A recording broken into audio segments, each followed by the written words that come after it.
सुप्रभात प्रिय बच्चों। आज कक्षा 9 हिंदी की क्लास में हम जो है पाठ 5 स्मृति पढ़ेंगे। स्मृति पंडित श्री राम शर्मा द्वारा लिखित एक संरचनात्मक निबंध है। शिकार साहित्य विधा पर यह निबंध उनकी शिकार नामक रचना संग्रह से लिया गया है।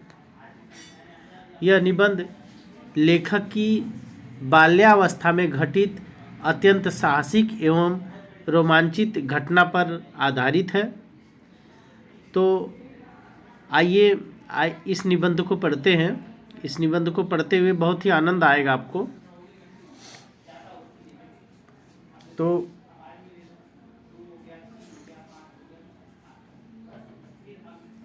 सन 1908 की बात है। दिसंबर का आखिरी और या जनवरी का प्रारंभ होगा। चिल्ला जाड़ा पड़ रही थी। चिल्ला मतलब बहुत अधिक जाड़ा पड़ रही थी। 2-4 दिन पूर्व कुछ बूंदाबांदी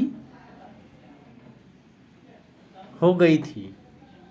बारिश के दिनों में बूंदाबांदी हो जाए तो और भी ठंडा लगने लगता है। इसलिए शीत की भयंकरता और भी बढ़ गई थी।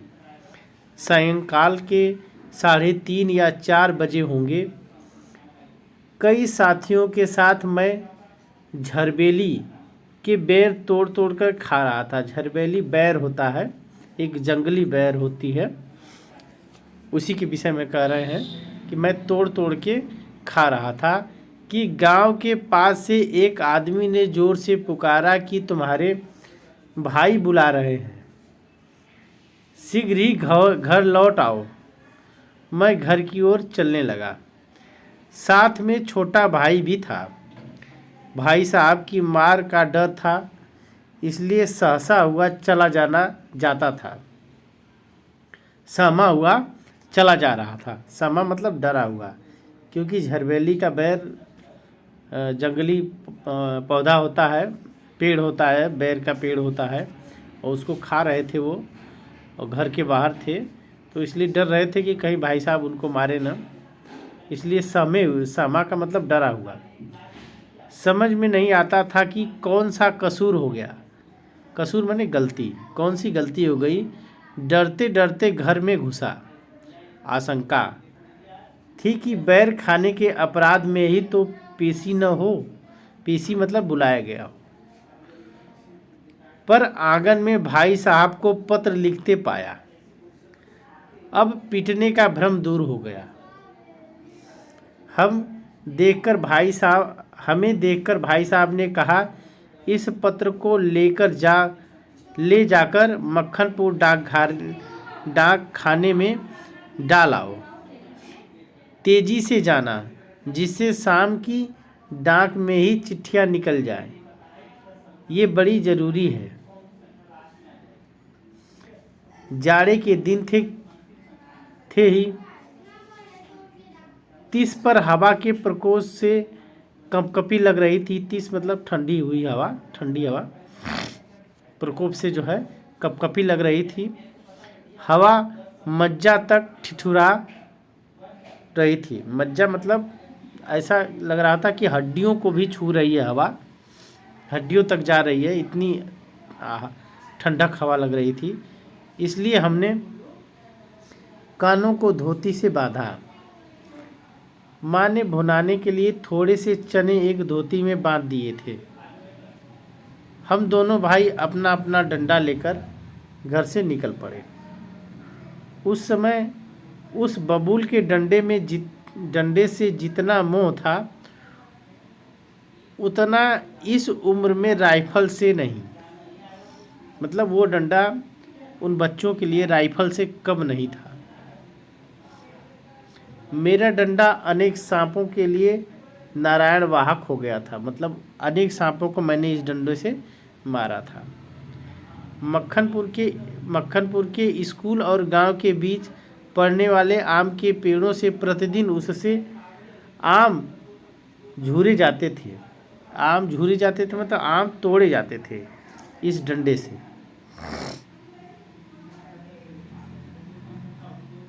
इस कारण वह मूक डंडा सजीव सा प्रतीत होता था।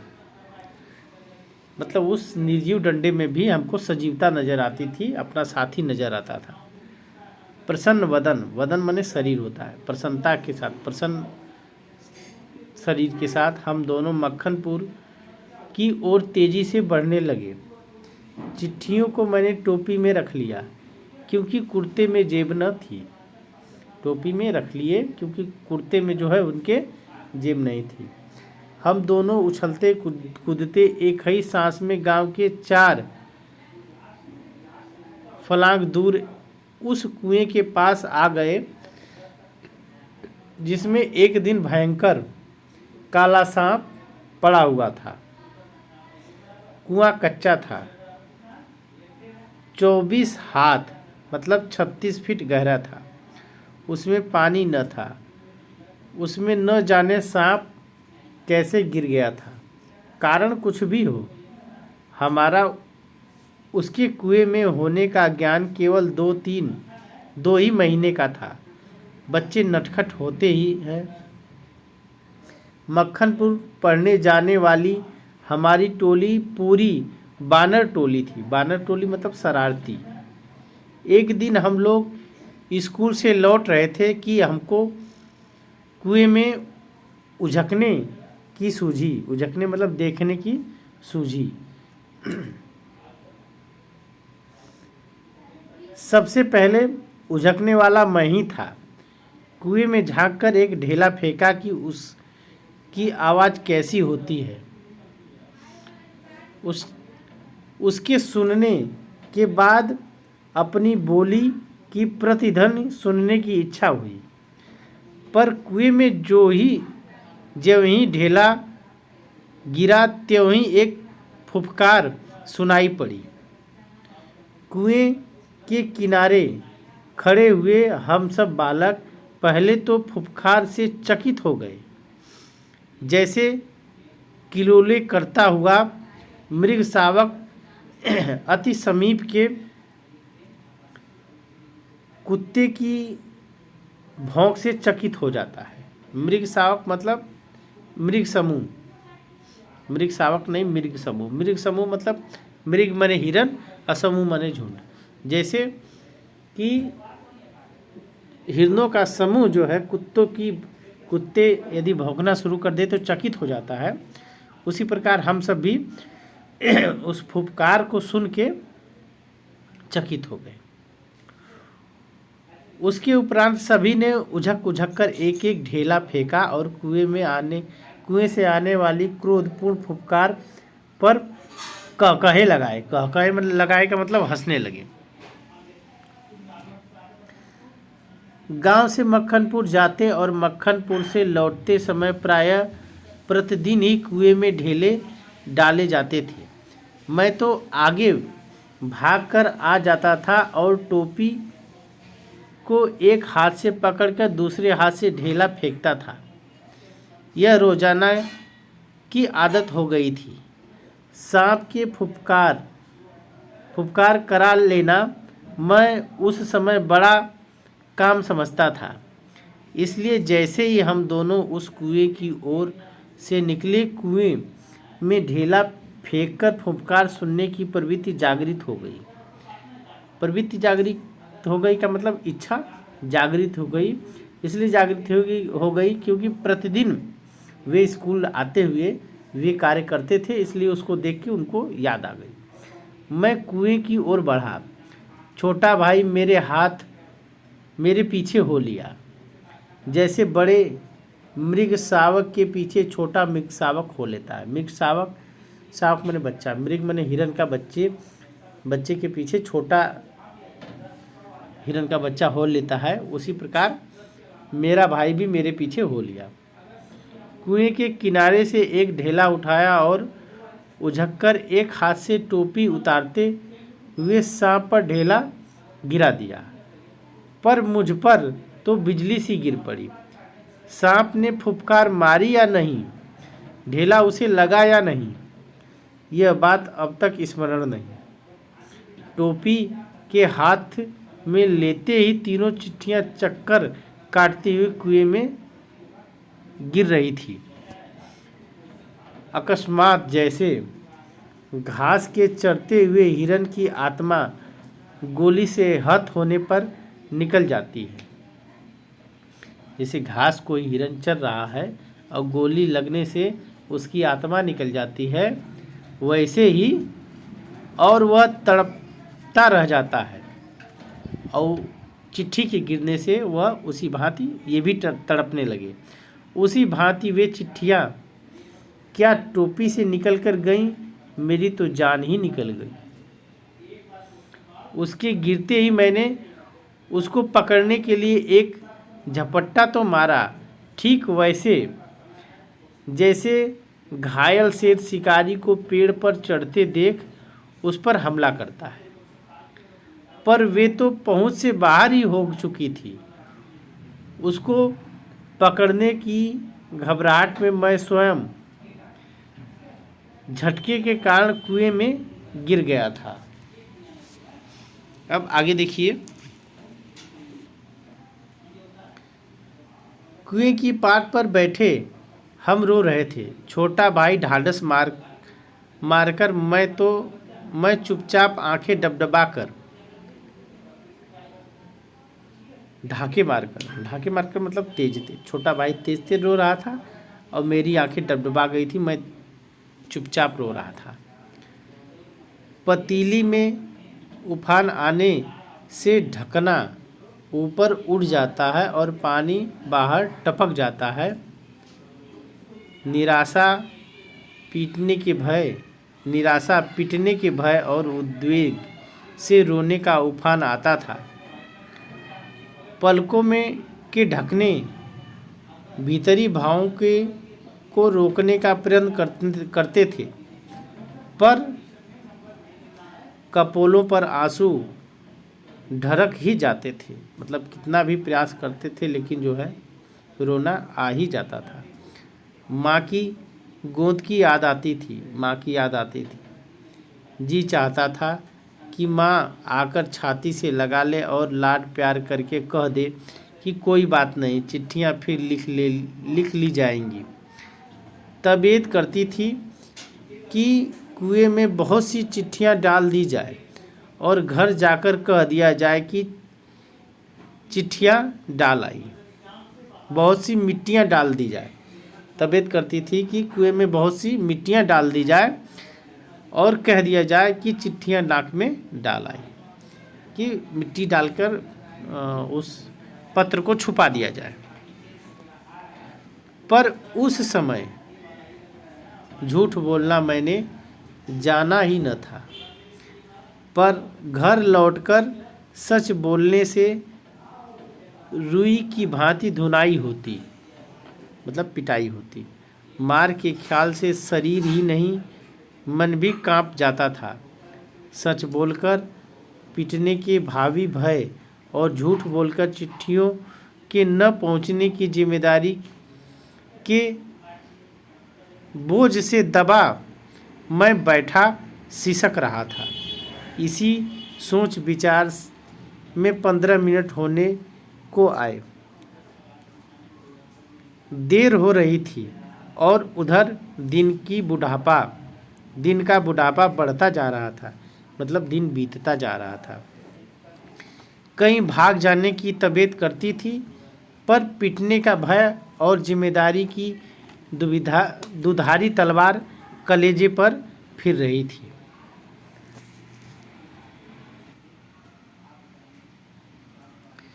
दृढ़ संकल्प से दुविधा की बेड़ियां कट जाती हैं। मेरी दुविधा भी दूर हो गई। कुएं में घुसकर चिट्ठियों को निकालने का निश्चय किया। कितना भयंकर निर्णय था, पर जो मरने को तैयार हो उसे क्या। मूर्खता अथवा बुद्धिमत्ता से किसी काम को करने के लिए कोई मौत का मार्ग ही स्वीकार कर ले, और वह भी जानबूझकर, तो फिर वह अकेला संसार से भिड़ने को तैयार हो जाता है। और फल, उसे फल की क्या चिंता। फल तो किसी दूसरी शक्ति पर निर्भर है।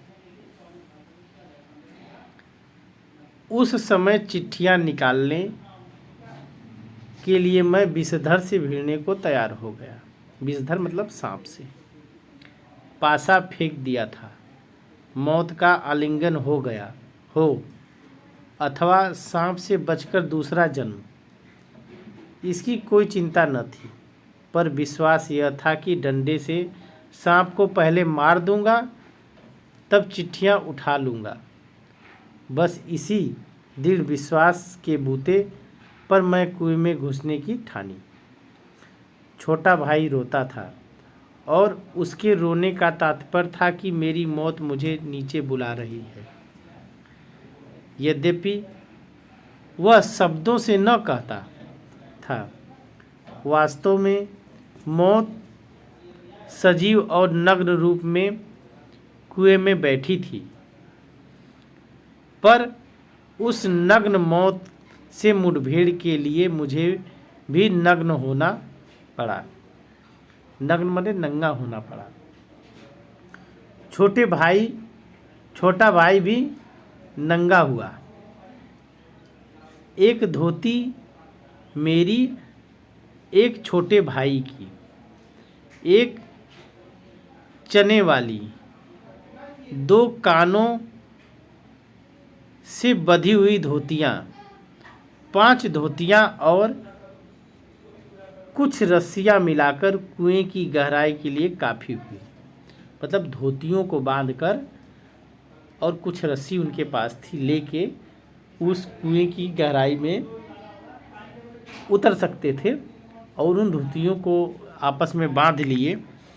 धोतियाँ चूँकि पहने थे, इसलिए धोतियों को खोल लिए और स्वयं नंगे हो गए इतने कड़ाके की ठंड में। हम लोगों ने धोतियाँ एक दूसरे से बांधी और खूब खींचकर आजमा लिया कि गांठें ठीक है या नहीं। अपनी ओर से कोई धोखा का काम नहीं रखा। धोती के एक सिरे पे डंडा बांधा और कुएं में डाल दिया। दूसरे सिरे को डेंग क्या होता है? वह लकड़ी जिस पर चरस से पुर टिका होता है। वह कुआं था जिस पे पुर, पहले ज़माने में पुर से पूरे पानी सिंचाई का एक साधन होता था, स्रोत होता था जिससे सिंचाई होती थी। तो कुएं पे एक पिलर होता था 2 पिलर होते थे। 2 पिलर के बीच में एक डंडा होता था जिस पे एक गड़ारी नुमा घिरनी लगी हुई होती थी। तो जो डंडा लगा रहता था जिस पे घिरनी टिकी होती थी, उसको ही चरस बोलते, डेंग बोलते हैं। उस डेंग में जो है, कह रहे हैं कि दूसरे सिरे को डेंग मतलब डेंग उस लकड़ी में बांध दिया गया कि चारों ओर एक चक्कर देकर और एक गांठ लगाकर छोटे भाई को दे दिया। छोटा भाई केवल 8 वर्ष का था, इसलिए धोती को डेंग से कड़ा करके बांध दिया और तब उसे खूब मजबूती से पकड़ने के लिए कहा। मैं कुएं में धोती के सहारे घुसने लगा। छोटा भाई रोने लगा। मैंने उसे आश्वासन दिया कि मैं कुएं के नीचे पहुंचते ही सांप को मार दूंगा, और मेरा विश्वास ऐसा ही था। कारण यह था कि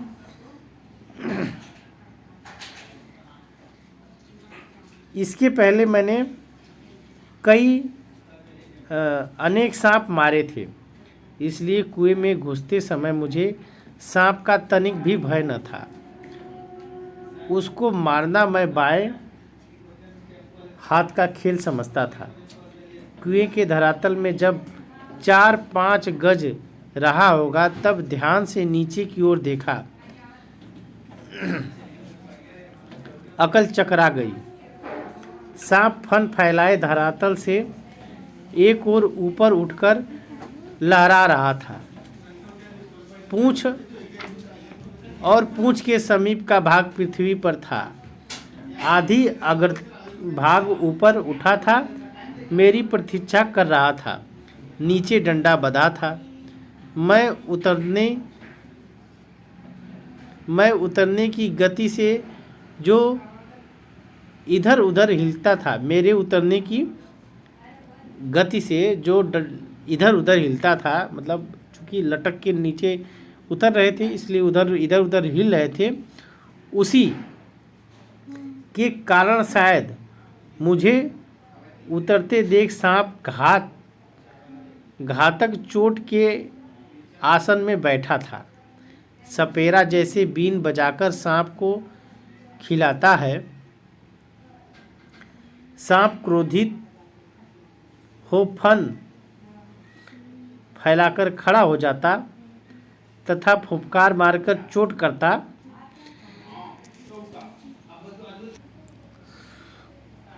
ठीक उसी प्रकार सांप तैयार था।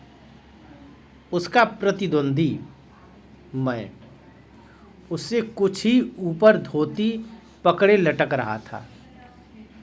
धोती डेंग से बंधी होने के कारण कुएं के बीचों बीच लटक रही थी और मुझे कुएं के धरातल की परिधि के बीचों बीच उतरना था। मतलब बीचों बीच में चिट्ठी थी, वहीं उतरना था।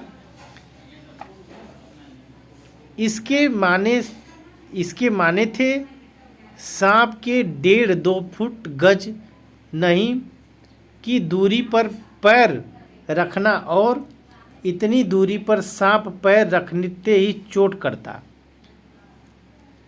स्मरण रहे, कच्चे कुएं का व्यास बहुत कम था। व्यास मतलब चौड़ाई, उसकी गोल गोल जो परिधि होती है वो बहुत चौड़ा कुआं नहीं था। नीचे तो 1-1.5 गज से अधिक होता ही नहीं। ऐसी दशा में कुएं में मैं सांप से अधिक 4 फुट की दूरी पर ही रह सकता था। वह भी उस दशा में जब सांप मुझसे दूर रहने का प्रयत्न करता। पर उतरना तो था कुएं के बीच में, क्योंकि मेरा साधन बीचों बीच लटक रहा था। साधन मतलब जो रस्सी थी वो बीचों बीच लटक रही थी, इसलिए बीच में ही उतरना था। ऊपर से लटक कर तो सांप को मारा नहीं जा सकता था। उतरना तो था ही, थकावट से ऊपर चढ़ भी नहीं सकता था। अब तक अपने प्रतिद्वंदी को पीठ दिखाने का निश्चय भी नहीं किया था। यदि ऐसा करता भी तो कुएं के धरातल पर उतरे बिना क्या मैं ऊपर चढ़ सकता था। धीरे धीरे उतरने लगा। 1-1 इंच ज्यों-ज्यों मैं नीचे उतरते जाता था, त्यों मेरी एकाग्रचित्तता बढ़ती जाती थी। मुझे एक सूझी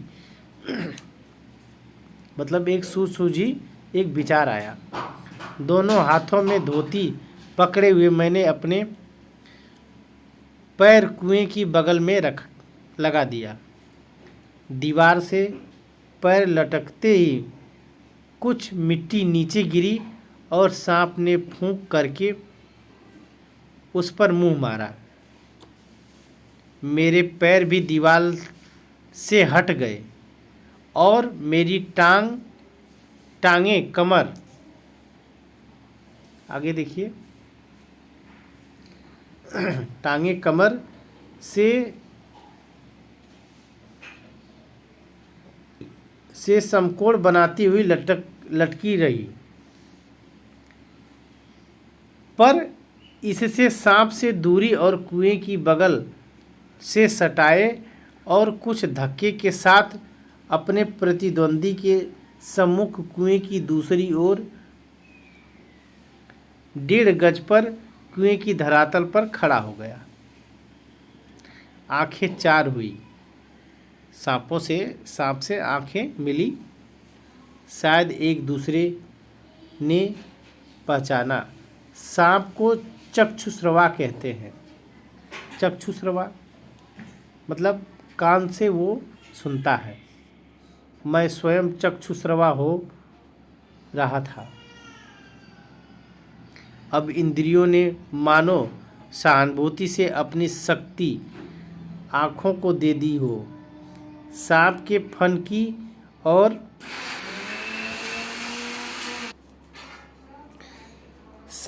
फन की ओर मेरी आंखें लगी हुई थी कि वह कब किस ओर आक्रमण करता है। सांप ने मोहनी सी डाल दी थी मतलब एकदम ध्यान केंद्रित था और मैं उसी की ओर देख रहा था। शायद वह मेरे आक्रमण की प्रतीक्षा में था, पर जिस विचार और आशा को लेकर मैं कुएं में घुसने की ठानी थी वह तो आकाश कुसुम था। आकाश कुसुम मतलब मेरे पहुंच से बाहर की चीज़ थी। आकाश कुसुम मतलब आकाश में फूल लगना, तो इसका मतलब होता है कि पहुंच से बाहर। मेरी जो सोच के मैं उतरा था वो चीज़ मैं नहीं कर पा रहा था। मनुष्य का अनुमान और भावी योजना कभी कभी कितनी मिथ्या और उल्टी निकलती है। मुझे सांप का साक्षात्कार होते ही अपनी योजना और आशा की असंभवता प्रतीत हो गई। मतलब असंभवता का मतलब कि आशा नहीं थी कि मेरी योजना सफल होगी। डंडा चलाने के लिए स्थान ही न था, क्योंकि कुएं में इतना कम जगह थी क्योंकि डंडा मैं चला ही नहीं सकता था। डंडा चलाने के लिए पर्याप्त स्थान चाहिए, इसलिए मेरी योजना सारी असफल नज़र आई।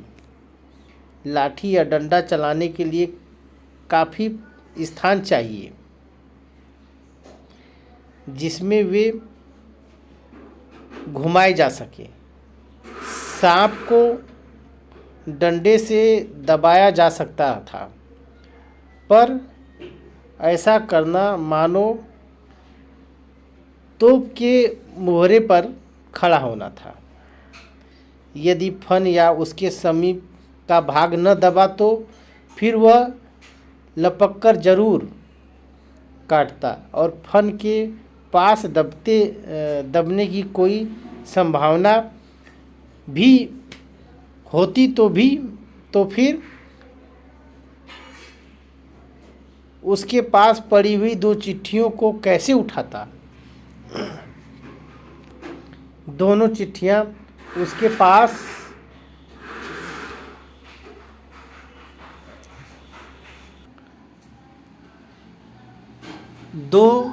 दो चिट्ठियां उसके पास उससे सटी हुई पड़ी थी, मतलब सांप के पास, और एक मेरे पास थी। मैं तो चिट्ठियां लेने ही उतरा था। हम दोनों अपने पैतरे पर डटे थे।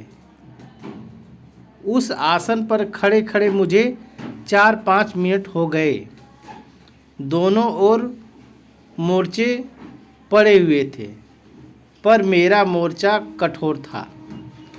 कहीं सांप मुझ पर झपट पड़ता तो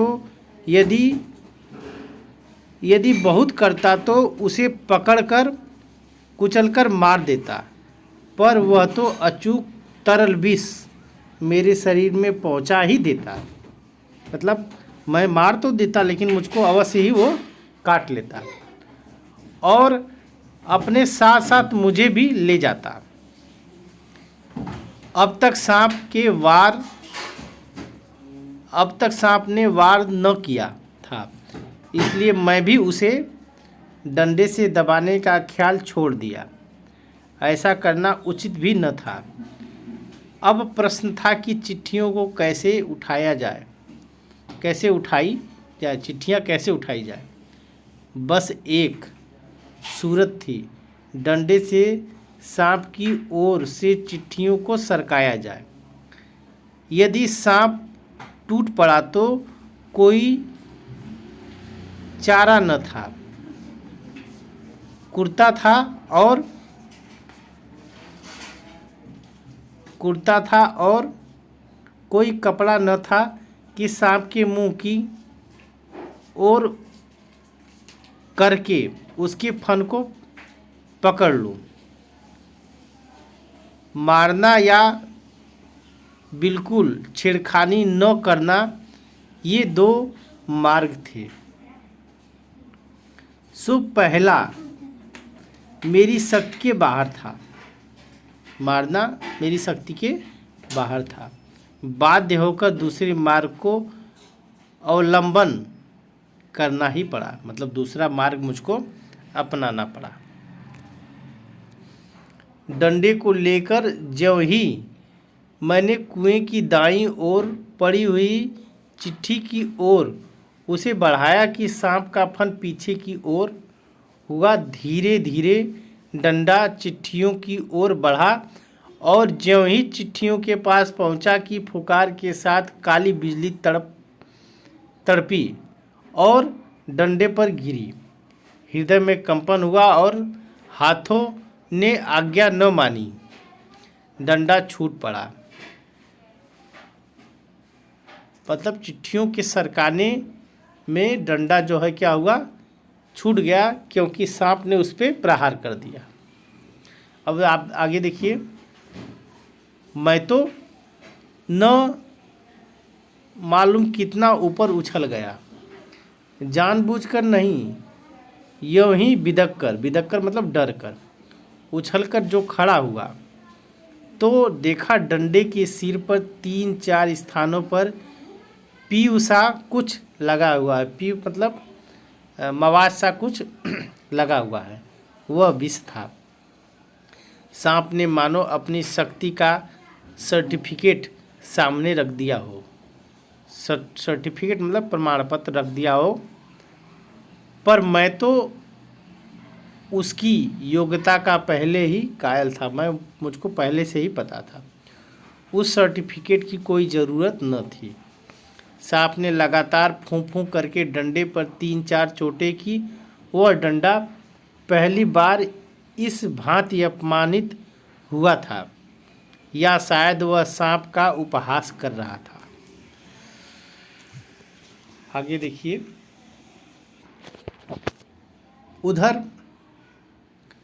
उधर ऊपर फूं फूं और मेरी उछलने और फिर वही धमाके से खड़े होने से छोटे भाई ने समझा कि मेरा कार्य समाप्त हो गया और बंधुत्व का नाता फू और धमाके में टूट गया। मतलब भाई ने समझा कि मुझको सांप काट लिया। उसने ख्याल किया कि सांप के काटने से मैं गिर पड़ा। मेरे कष्ट और विरह के ख्याल से उसके कोमल हृदय को धक्का लगा। भातृ श्रेय के ताने बाने को चोट लगी, उसकी चीख निकल पड़ी। वह तेजी से चिल्लाया। छोटे भाई की आशंका बेजा न थी, पर उस फूं और धमाके से मेरा साहस कुछ बढ़ गया। दोबारा फिर उसी प्रकार लिफाफे को उठाने की चेष्टा की।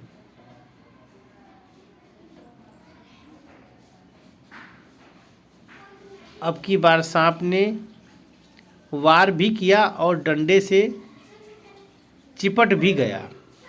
डंडा हाथ से छूटा तो नहीं, पर झिझक, सहम और आतंक से अपनी ओर खींच गया और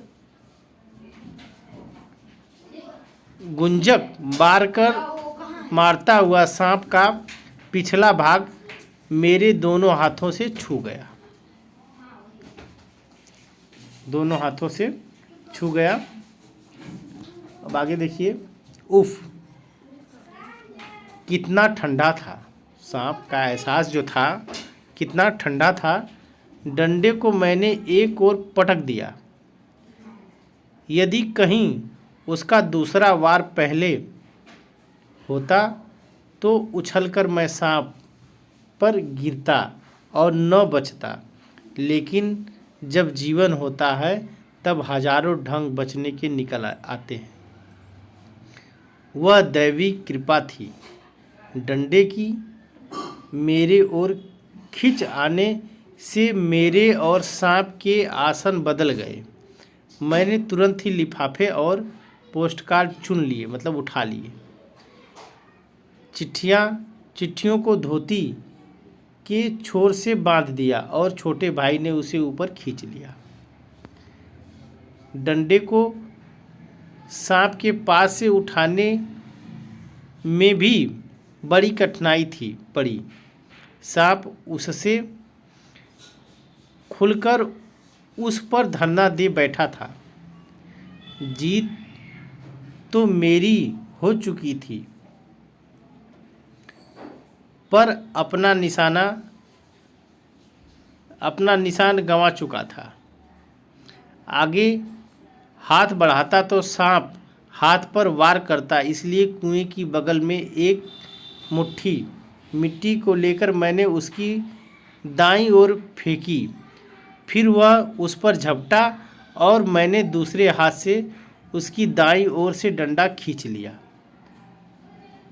पर बात ही बात में उसने दूसरी ओर वार किया। यदि बीच में डंडा न होता तो पैर में उसके दांत गड़ गए होते।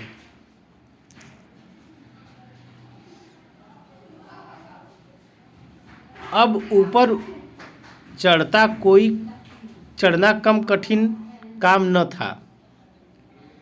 केवल हाथों के सहारे पैरों को बिना कहीं लगाए हुए 36 फुट ऊपर चढ़ना मुझसे अब नहीं हो सकता। 15-20 फुट बिना पैरों के सहारे केवल हाथों के बल चढ़ने की हिम्मत रखता हूँ। आगे देखिए। कम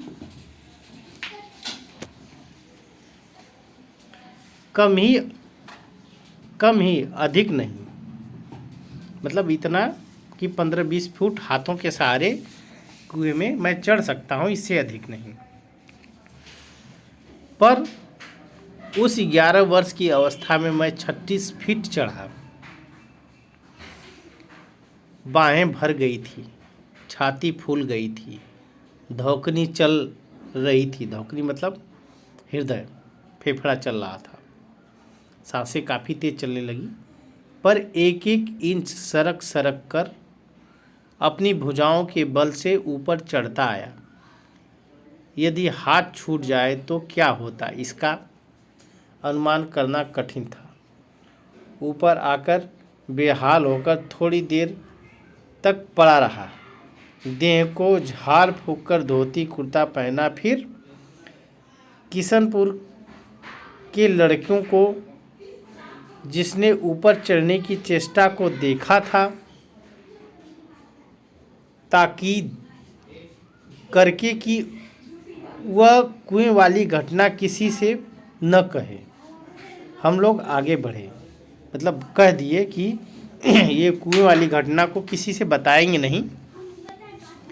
सन 1915 मैं मैट्रिकुलर मतलब हाई स्कूल पास करके ऊपर करने के उपरांत यह घटना मैंने माँ को सुनाई। सजल नेत्रों से माँ ने मुझे गोद में ऐसे बैठा लिया जैसे चिड़िया अपने बच्चों को डैने के नीचे छुपा लेती है। मतलब आँखों में माँ के कहानी सुन के पानी आ गया और वो प्यार से उसको सहलाने लगी। उसी प्रकार जैसे चिड़िया अपने डैने पंख के नीचे अपने बच्चों को छुपा के लाड प्यार करती है, उसी प्रकार कितने अच्छे थे वे दिन। उस समय राइफल न थी, डंडा था। डंडे का शिकार, कम से कम उस सांप का शिकार राइफल के शिकार से कम रोचक और भयानक न था। तो इस प्रकार शिकार साहित्य लिखने वाले श्री राम शर्मा का ये संस्मरण निबंध आपने पढ़ा। स्मृति, उनके जीवन की ये सच्ची घटना है। किशनपुर के रहने वाले भी थे वे, और सच्ची घटना वे अपनी लिखी हुई है। आशा है यह निबंध जो है आपको समझ में आया होगा। आज के लिए बस इतना ही। धन्यवाद।